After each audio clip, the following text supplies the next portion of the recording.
നമ്മളിപ്പോൾ ശർക്കര ഉണ്ടാക്കുന്ന സ്ഥലത്ത് എത്തിയിരിക്കുകയാണ്. അതുകൊണ്ട് എൻ്റെ പിന്നിൽ കാണുന്നത് ഒരു ചെറുകിട ശർക്കര നിർമ്മാണ യൂണിറ്റാണ്. ഈ കാണുന്ന കരിമ്പെല്ലാം ഇതിൻ്റെ ഉള്ളിലേക്ക് ഇങ്ങനെ ഇട്ടിട്ട് ഉണ്ടാവും.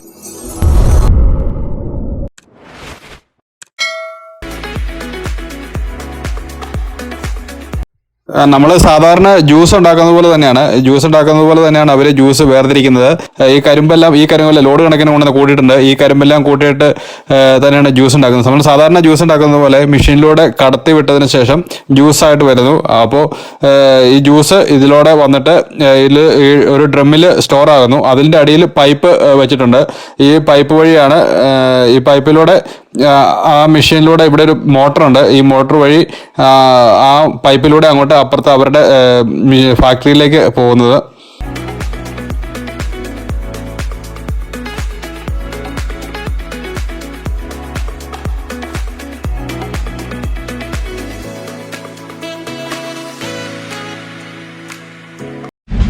അവിടുന്ന് പൈപ്പിൽ വരുന്ന ജ്യൂസ് ഇതിലാണ് വന്ന് സ്റ്റോർ ആകുന്നത്. കണ്ടോ, ഇതിൽ വീഴുന്നത് നമുക്ക് കാണാം. ഇതിൽ നമുക്ക് വീഴും. ഇതിൽ സ്റ്റോർ ആയതിനു ശേഷം നിറഞ്ഞതിന് ശേഷം ഇത് ഫുള്ളായി കഴിയുമ്പോഴാണ് അതിനുശേഷം ഈ പൈപ്പ് തുറന്ന് ഇവർ ഇങ്ങോട്ട് സ്റ്റോർ ചെയ്യുന്നു. ഇപ്പോൾ ഇത് ആദ്യത്തെ ടേൺ ആയിക്കൊണ്ടിരിക്കുകയാണ് ശർക്കര. ഇപ്പോൾ തിളച്ച് മറിഞ്ഞുകൊണ്ടിരിക്കുന്നു. ഇത് വറ്റി നല്ല കട്ടിയിലാകുമ്പോഴാണ് ഇവിടെ നിന്നും അപ്പുറത്തെ പാത്രത്തിലേക്ക് മാറ്റുന്നത്. അപ്പുറത്തെ പാത്രത്തിലേക്ക് മാറ്റി ഡ്രൈ ആകാനായിട്ട് കുറേ സമയം വയ്ക്കും. അത് കഴിഞ്ഞ് ഡ്രൈ ആയതിനു ശേഷമാണ് കട്ട് ചെയ്ത് മുറിച്ച് ശർക്കരയായിട്ട് എടുക്കുന്നത്.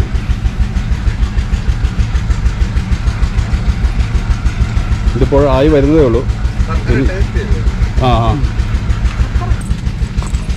ഇത് ടേസ്റ്റ് ചെയ്യാനെല്ലാം ഇവിടെ വെച്ചിട്ടുണ്ട്. ചുക്ക് കുരുമുളക് എല്ലാം ഇട്ട ഏലക്കയാണിത്.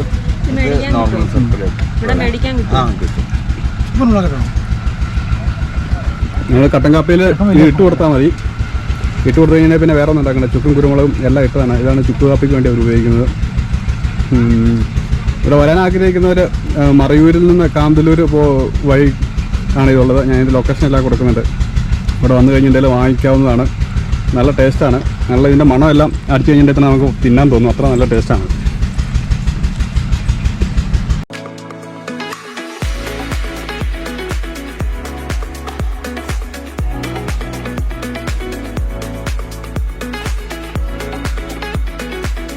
നമ്മളിപ്പോൾ ശർക്കര ഉണ്ടാക്കുന്ന സ്ഥലത്ത് വന്നേക്കുവാണ്. നമുക്ക് ഇവിടെയുള്ള ചേട്ടനോട് ചോദിക്കാം എങ്ങനെയാണ് ഇവിടുത്തെ ശർക്കര ഉണ്ടാക്കുന്നത്. ശർക്കര ഉണ്ടാക്കുന്നത് എങ്ങനെയാണെന്ന് വെച്ചാൽ കരിമ്പ് ഞങ്ങൾ വെട്ടിക്കൊണ്ടുവന്ന് ഇവിടെ മെഷീനിൽ കൊടുത്ത് കരിമ്പ് നീര് പൊളിഞ്ഞ് അത് ചെമ്പിലൊളിച്ച് തീ കൊടുത്ത് വറ്റിച്ച് കുറുക്കാക്കി പാത്തിയിലോട്ട് ഒളിച്ച് തണുപ്പിച്ച് കൈ കൊണ്ട് കൂട്ടുക. ആ ചൂടോടെ കൂടി കൂട്ടണം. എന്നാലേ അത് സെറ്റാവുള്ളൂ. അല്ലെങ്കിൽ ചൂട് മൊത്തം പോയാൽ പൊടിഞ്ഞു പോകും. ഒന്നങ്ങനെ. പിന്നെ ഈ കരിമ്പ് കൃഷി ചെയ്യുന്ന രീതി എങ്ങനെയാണെന്ന് വെച്ചാൽ ഇപ്പോൾ ഒരു പുതിയ പ്ലാന്റ് ചെയ്യുമ്പോൾ ആണെങ്കിൽ ഒരു കൊല്ലം വേണം കരിമ്പ് വെട്ടാൻ. അപ്പോൾ വീണ്ടും അതിൽ ഒരു 4 കട്ടിങ് ചെയ്യാം. ഒരു പ്രാവശ്യം നട്ട് ഒരു വർഷത്തിൽ 4 പ്രാവശ്യം കട്ട് ചെയ്യാം. ഒരു വർഷത്തിൽ ഒരു കട്ടിങ്. പിന്നെ അത് കട്ട് ചെയ്തിട്ട് അത് ചൂട്ടിനെ വളം അതെ അങ്ങനെ 4 കട്ട് ചെയ്യാം. പിന്നെ എന്നിട്ട് പിന്നെ പുതിയ പ്ലാന്റ് ചെയ്യണം. എന്നാലേ വീണ്ടും അത് കൃഷിയാവും. പിന്നെ അത് 4 കൃഷിയാകുമ്പോൾ അത് ചൂടിന് ആരോഗ്യമൊക്കെ പോകും. അപ്പം അങ്ങനെ. പിന്നെ ഇത് ശർക്കര എങ്ങനെ നീരിനകത്ത് എങ്ങനെയാണ് വേറെ ഒന്നും ചേർക്കില്ല. കുമ്മായം ചേർക്കും. എല്ലാ ശർക്കരയിലും എല്ലാ കൽക്കണ്ടയിലും എല്ലാത്തിലും പഞ്ചസാര മുതൽ കുമ്മായം ഇടുമ്പോഴാണോ വെള്ളമായിട്ട് വരുന്നത്? കൽക്കണ്ടം മുതൽ പഞ്ചസാര മുതൽ എല്ലാത്തിലും കുമ്മായം ഇടും. അളവുണ്ട്.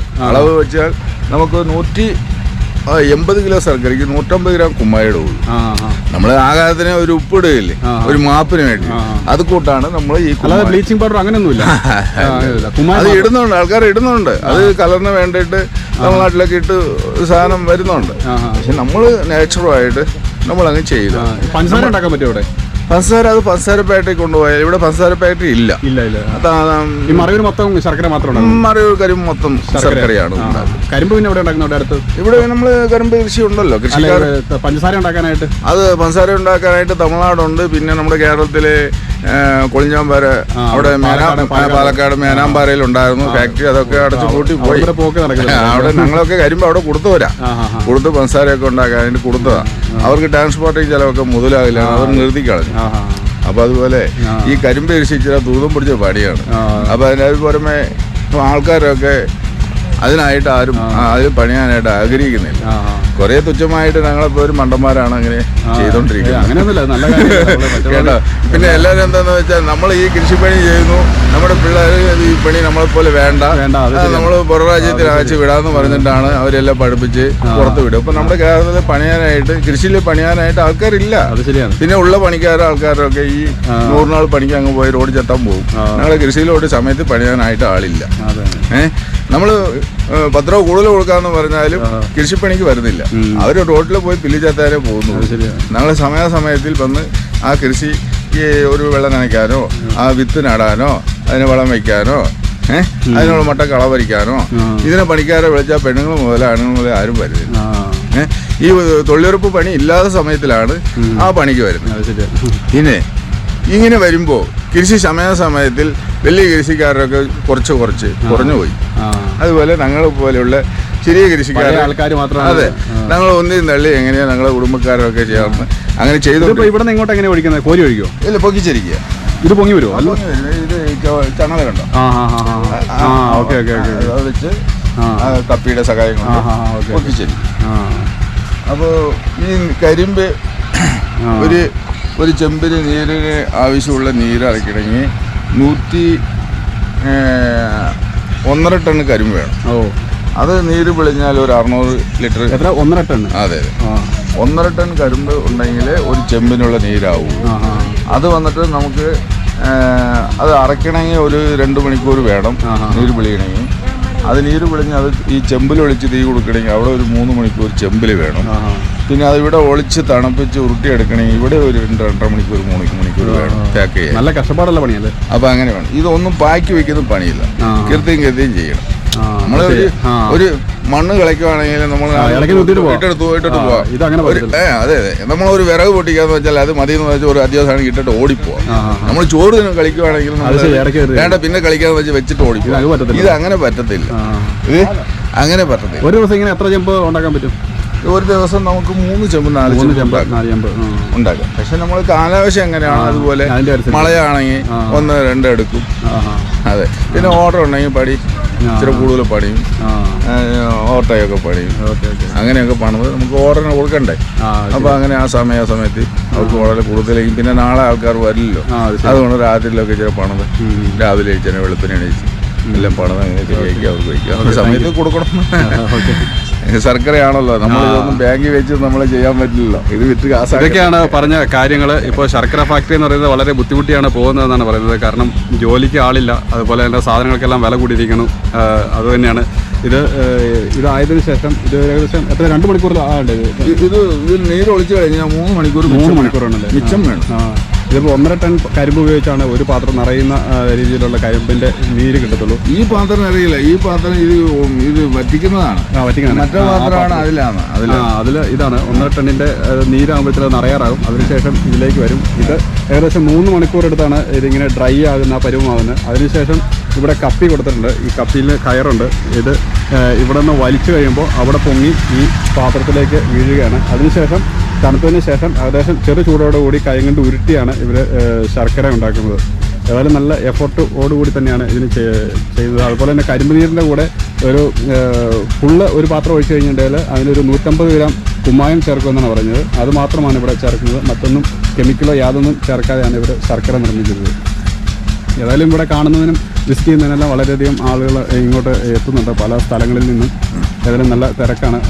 ഇവിടെ വരുന്നവർക്ക് ഇവിടെ നേരിട്ട് ശർക്കര ഉണ്ടാക്കുന്നതിനെ പറ്റിയുള്ള എല്ലാ അനുഭവങ്ങളും നമുക്ക് കാണുവാനായിട്ട് കഴിയും. എങ്ങനെയാണ് ശർക്കര ഉണ്ടാക്കുന്നതെന്നും എല്ലാം കുട്ടികൾക്കെല്ലാം വളരെ നല്ലൊരു അനുഭവമായിരിക്കും. അതായത് എൻ്റെ പേര് ആറുമുഖമാണ്.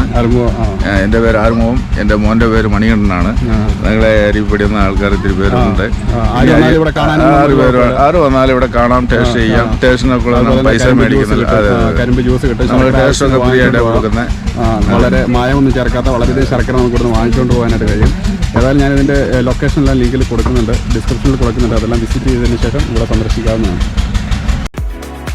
അതുപോലെ തന്നെ ഈ കരിമ്പിൻ ജ്യൂസ് തിളപ്പിക്കുന്നതിന് വേണ്ടി തിളപ്പിച്ചാണ് ശർക്കര ഉണ്ടാക്കുന്നത്. തിളപ്പിക്കുന്നതിന് വേണ്ടി അവർ ഉപയോഗിക്കുന്നത് സാധാരണ ഇവിടെ വിറകെല്ലാം കുറവായതുകൊണ്ട് തന്നെ ഈ കരിമ്പിന്റെ വേസ്റ്റാണ് അവർ കത്തിക്കുവാനായിട്ട് ഉപയോഗിക്കുന്നത്. അത് കത്തിച്ചിട്ടാണ് ഇത് ഇങ്ങനെ ശർക്കര ലായനി, അതായത് കരിമ്പ് ജ്യൂസ് ഉരുക്കി, അതായത് കരിമ്പ് ജ്യൂസ് കുറുക്കിയാണ് അവർ ശർക്കര ഉണ്ടാക്കുന്നത്.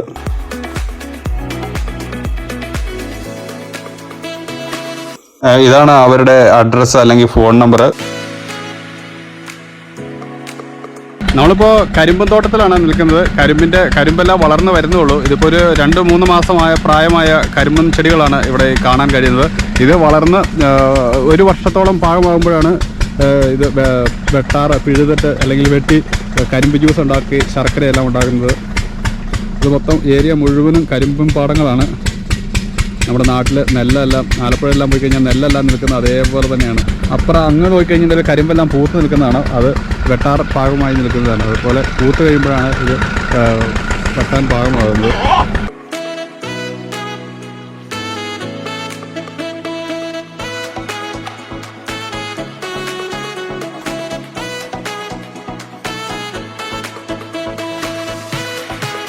ഇതാണ് ശരിക്കും വലിപ്പം എത്തിയ കരിമ്പ് ചെടികൾ.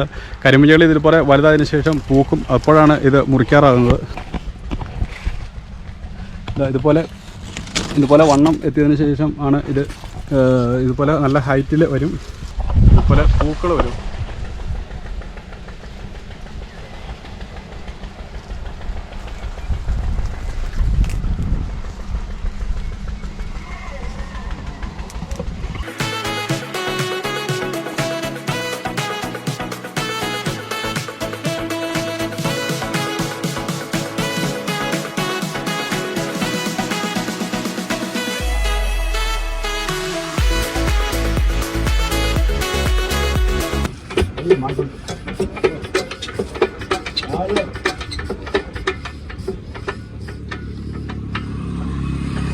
അടിക്കടി എടുത്ത ഇല്ലനാ ഇതായി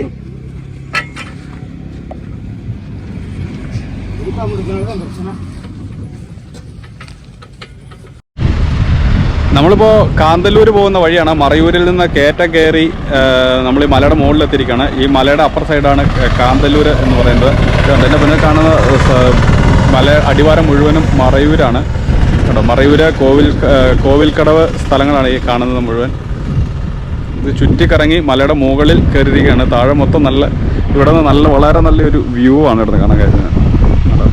നല്ല രസമാണ്.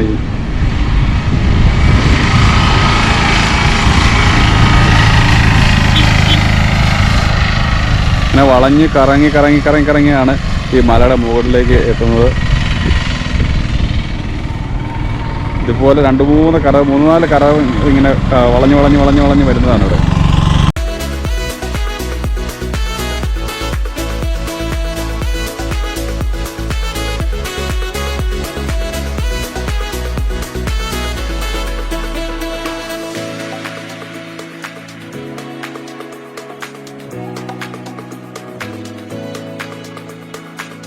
ശർക്കര ഉണ്ടാക്കുന്ന കാഴ്ചകളെല്ലാം കണ്ടു. നമ്മളങ്ങനെ ഇനി മറയൂർ, അതായത് മറയൂരിൽ നിന്നും നമ്മൾ നേരെ മാട്ടുപ്പെട്ടിക്കാണ് പോകുന്നത്. മാട്ടുപ്പെട്ടി ഡാമിന്റെ കാഴ്ചകളുമായി നമുക്ക് അടുത്ത വീഡിയോയിൽ കാണാം. നിങ്ങൾ ആദ്യമായിട്ടാണ് എൻ്റെ വീഡിയോ കാണുന്നതെങ്കിൽ എൻ്റെ ചാനൽ സബ്സ്ക്രൈബ് ചെയ്യാൻ മറക്കല്ലേ.